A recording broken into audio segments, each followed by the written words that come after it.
Okay, let's talk about economic loss in tort law. We're going to break it all down piece by piece so you can walk into that exam and tackle any question with real confidence. All right, let's get into it. This video was created with AI to support SQE1 study. We are independent and have no affiliation with the SRA, Kaplan, or the SQE. We do not share exam content, and our videos are for informational purposes only and should not be used as legal advice. Please check and refer to primary legal sources and recommended prep guides as you study.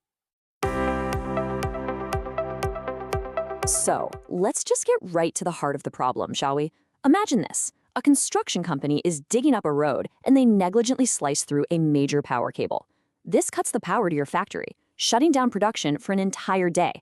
You've lost a whole day's profit. Now, the crucial thing here is that you haven't been hurt and none of your machinery has been damaged, but you are most definitely out of pocket. So the big question is, can you sue that construction company for your lost profits? This is the exact puzzle that the law on economic loss is trying to solve. So, how do the courts actually answer that question? Well, you might be surprised to hear that the starting point is, well, it's pretty strict.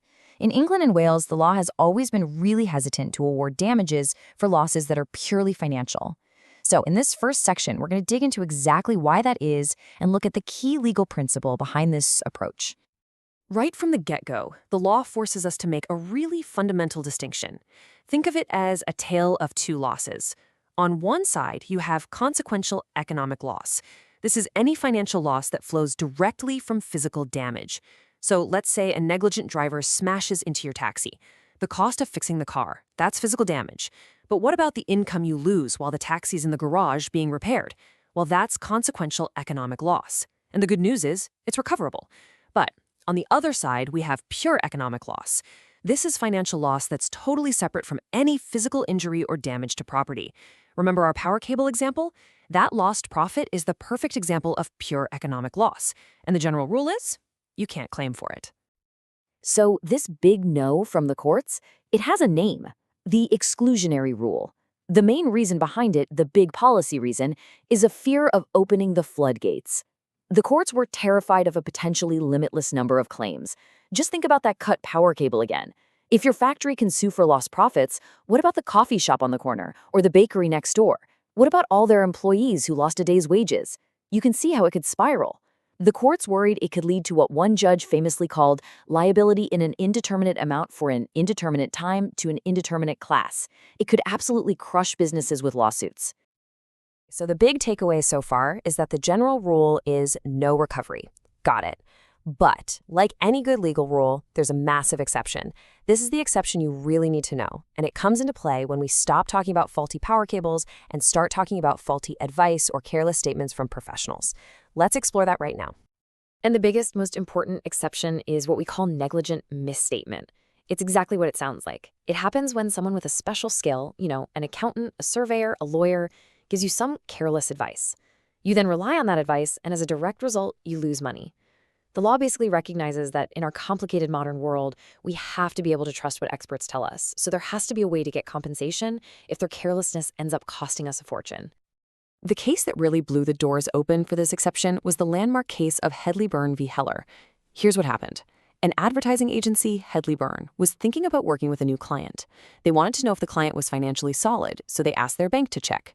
Their bank then asked the client's bank, Heller, who gave a pretty good reference, but, and this is key, they included a disclaimer saying it was without responsibility on the part of this bank. Well, Hedley Byrne relied on that reference, the client went bankrupt, and Hedley Byrne lost a ton of money. Now, in the end, the court said the disclaimer worked, so Hedley Byrne actually lost the case.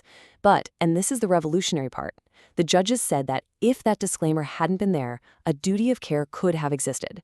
It was the first time the highest court in the land said, yes, you can sue for pure economic loss caused by a negligent statement. So from that groundbreaking case, the court developed a sort of test for when this duty would actually pop into existence. For your SQE exam, you've got to know these 4 conditions. First, there has to be a special relationship of trust and confidence between the two parties. Second, the person giving the advice must have voluntarily assumed responsibility for it. Third, the other person must have actually relied on that advice. And fourth, and this is just common sense, that reliance must have been reasonable in all the circumstances. But, the law never stands still, does it? While those principles from Headley-Barn about assuming responsibility are still incredibly important, the courts pretty quickly realized they needed a more general, structured test for deciding when to impose a duty of care in new situations, especially for pure economic loss. It's Caparo Industries v. Dickman. Honestly, this is probably one of the most important cases in all of modern negligence law. It's the one that gives us the definitive three-stage test that courts still use today whenever they're faced with a new or tricky scenario and have to decide whether a duty of care should exist. All right, let's break down this famous Compara threefold test. For a duty of care to exist, a claimant has to get a yes on all three of these questions. First, was the harm reasonably foreseeable? That's pretty straightforward. Second, was there a relationship of proximity between the claimant and the defendant? We'll dig into that in a second. And third, is it fair, just, and reasonable to impose a duty in this situation? This last one is kind of like a public policy safety net, which lets the courts step back and ask, is imposing a duty here really a good idea for society as a whole? Now, in these bad advice cases, the whole thing often comes down to that second point, proximity. And let's be clear, this doesn't just mean being physically near someone. In this context, it means the person making the statement knew it was going to be given to a specific person or a very specific group of people. And crucially, they also knew the specific purpose that person was going to use it for. The claim in the Caparo case itself actually failed right on this point. The auditors had prepared company accounts for the shareholders as a group for the purpose of their big annual meeting. They were not prepared to help an outside investor, Caparo, decide whether to launch a hostile takeover. There was simply no proximity for that purpose. Okay, let's put this into practice with a question. An accountant prepares the official statutory accounts for a company. A random investor just happens to see those accounts, thinks the company looks great, and invests their life savings, only to lose everything because the accounts were negligently prepared. Can that investor sue the accountant?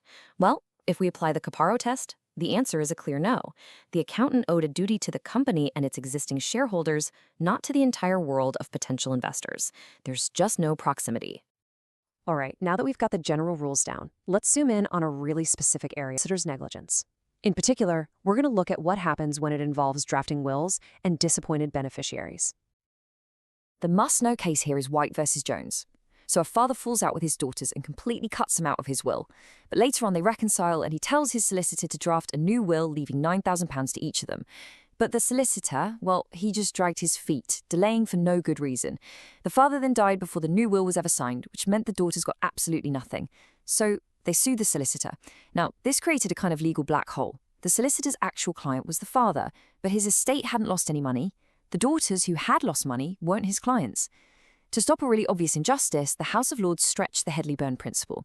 They said the solicitor had assumed a responsibility to the intended beneficiaries and therefore owed them a duty of care. Wow. Okay, we have covered a ton of ground, from careless accountants to tragic disasters. So just to pull all of that together, let's run through a quick checklist.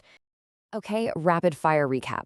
Ready? For pure economic loss, remember the general exclusionary rule. It's not recoverable. The massive exception? Negligent misstatement, where a duty can be owed based on an assumption of responsibility, and that's from Headley-Barn. The modern general test for any new duty of care is the three-part test from Caparo: foreseeability, proximity, and whether it's fair, just, and reasonable. White v. Jones is your go-to case for a solicitor's duty to beneficiaries.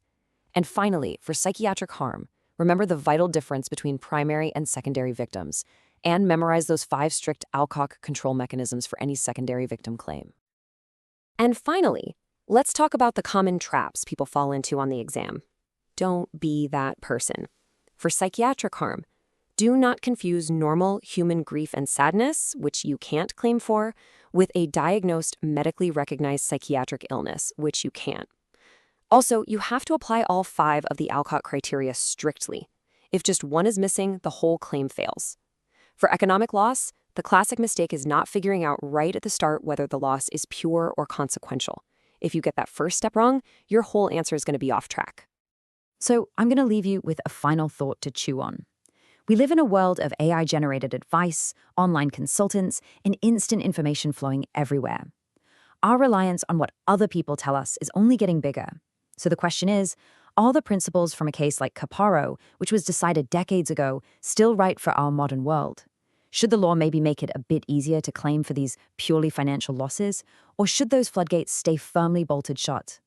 That's a question the courts will definitely be wrestling with for many years to come. Good luck with your studies.